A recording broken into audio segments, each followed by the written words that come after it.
আসসালামু আলাইকুম বন্ধুরা, দেখুন এটা হচ্ছে মিক্সি বাটি। এই মিক্সি বাটিটা যখন ব্যবহার করছে তখন এর নিচ দিয়ে পানি বার হচ্ছে।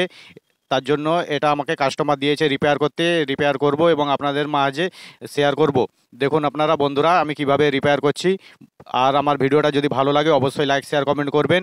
এবং যারা ফেসবুকে দেখছেন তারা ফেসবুক পেজটিকে ফলো করবেন, আর ইউটিউবে যারা দেখছেন তারা ইউটিউব চ্যানেলটিকে সাবস্ক্রাইব করবেন। আমি প্রথমে বাটিটা নিচের অংশটা খুলে নিলাম। এবার বুশটাকে খুলে নিব। বুশটা আর স্যাপটা লুজ আছে, তার জন্য বুশটাকে চেঞ্জ করে দিচ্ছি। দেখুন কিভাবে খুলছি কভার থেকে। আপনারা সেভাবেই কাজ করবেন আমার মতন একই সিস্টেমে, তাহলে আপনাদের কাজটা সাকসেসফুল হয়ে যাবে। বুশটা চেঞ্জ করে দেব।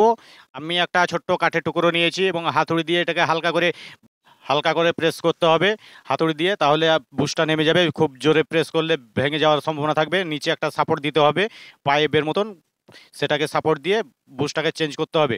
এবং সেই একই সেমভাবেই নতুন বুশটাকে লাগাতে হবে। দেখুন বুশটা দেখুন কত লুজ হয়ে গেছে, বড় হয়ে গেছে। এবার নতুন বুশটাকে লাগিয়ে নিচ্ছি। বন্ধুরা আশা করি আমার ভিডিওটা ভালো লাগবে। ভালো লাগলে লাইক শেয়ার কমেন্ট করবেন। এবং ফেসবুকে যারা দেখছেন তারা ফেসবুক চ্যানেলটিকে ফলো করবেন, আর ইউটিউবে যারা দেখছেন তারা ইউটিউব চ্যানেলটিকে সাবস্ক্রাইব করবেন। আর কে কোথা থেকে ভিডিওটা দেখছেন অবশ্যই কমেন্ট করে জানাবেন। দেখুন একই সেমভাবে আমি লাগাচ্ছি বুশটাকে।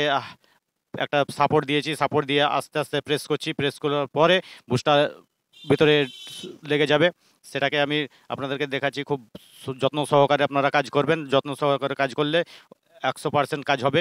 আর আমি যেভাবে কাজ করছি 100% আপনাদের ভরসা দিচ্ছি যে কাজটা কমপ্লিট হবে। আমি তিনটে নাট আছে, তিনটে নাটকে লাগিয়ে নিচ্ছি, স্ক্রুড্রাইভার দিয়ে ভালোভাবে টাইট করে নিচ্ছি। টাইট করে নিয়ে তারপর আপনাদেরকে স্যাপটা লাগিয়ে দেখাচ্ছি। দেখুন বন্ধুরা টাইট করে নেওয়া হচ্ছে। একটু ভিডিওটাকে ফাস্ট করে দিয়েছি তাড়াতাড়ি করার জন্য। ভিডিওটা প্রচণ্ড বড় হয়ে যাবে। স্ক্রুগুলো কমপ্লিট আমার লাগানোর শেষের দিকে। আর আপনাদেরকে এবার স্যাপটা লাগিয়ে দেখাচ্ছি। দেখবেন কোনো আর লুজ হবে না এবং নিচে আর পানিও পড়বে না। খুব সুন্দরভাবে মশলা পেছানো যাবে। দেখুন স্যাপটাকে লাগিয়ে নিচ্ছে। এবার আমি নিচে দিয়ে প্রবেশ করালাম। নিচে দিয়ে লাগিয়ে এবার উপরকার ব্লেডটা লাগাবো। ব্লেডটা লাগিয়ে নাটটাকে টাইট দিয়ে আপনাদেরকে দেখাচ্ছি। দেখুন খুব সুন্দরভাবে কাজটা হয়ে গেছে। আর আপনারা এইভাবে কাজ করবেন। আর সুস্থ থাকবেন, ভালো থাকবেন, এটাই কামনা করি। আর আমার ভিডিও পুরো দেখার জন্য আপনাদেরকে অসংখ্য ধন্যবাদ। আমি নাটটাকে টাইট দিয়েছি দেখুন, আর কোনো লুজ নাই। আসসালামু আলাইকুম।